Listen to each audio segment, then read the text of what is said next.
The stranger Albert কামু বইটি বিশ্বজোড়া খ্যাতি অর্জনকারী সাহিত্যে নোবেল প্রাইজ বিজয়ী। এই বইটির শিক্ষণীয় বিষয়গুলো কি কি তা আজকে জানবো আমরা এই ভিডিওতে।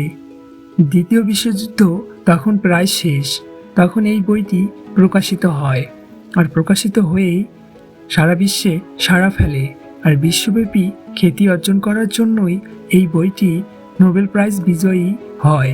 তাহলে চলুন এর মূল সার কথাগুলো কি কি আমরা সংক্ষেপে জেনে নেই।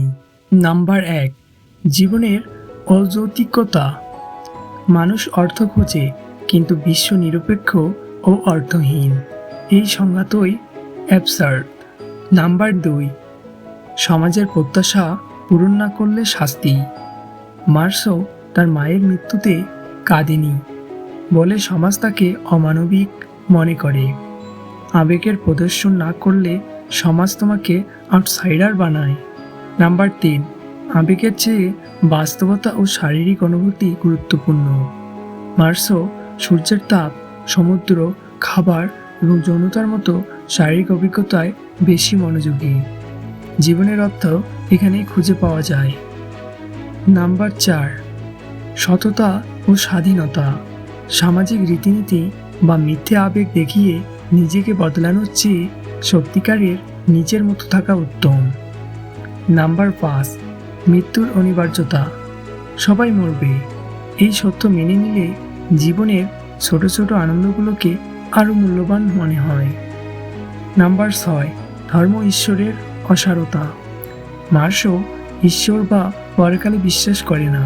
জীবনের অর্থ খুঁজতে ধর্মের দিকে না তাকিয়ে নিজেকে স্বীকার করতে হয়।